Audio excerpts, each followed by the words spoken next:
Chapter 4. And when Saul's son heard that Abner was dead in Hebron, his hands were feeble, and all the Israelites were troubled.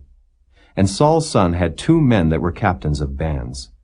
The name of the one was Baanah, and the name of the other Rechab, the sons of Rimmon, a Beerothite, of the children of Benjamin.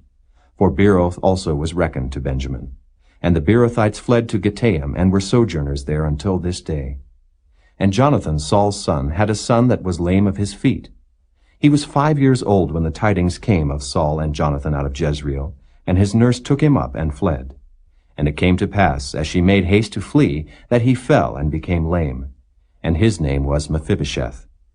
And the sons of Rimmon the Beerothite, Rechab and Baanah, went, and came about the heat of the day to the house of Ishbosheth, who lay on a bed at noon. And they came thither into the midst of the house, as though they would have fetched wheat. And they smote him under the 5th rib, and Rechab and Baanah his brother escaped. For when they came into the house, he lay on his bed in his bedchamber, and they smote him, and slew him, and beheaded him, and took his head, and gat them away through the plain all night. And they brought the head of Ishbosheth unto David to Hebron, and said to the king, Behold the head of Ishbosheth, the son of Saul, thine enemy, which sought thy life. And the Lord hath avenged my lord the king this day of Saul and of his seed.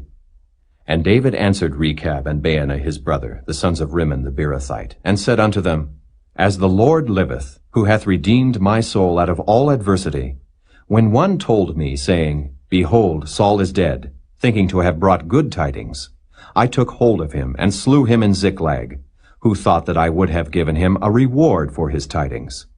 How much more, when wicked men have slain a righteous person in his own house upon his bed? Shall I not therefore now require his blood of your hand, and take you away from the earth? And David commanded his young men, and they slew them, and cut off their hands and their feet, and hanged them up over the pool in Hebron. But they took the head of Ishbosheth, and buried it in the sepulchre of Abner in Hebron.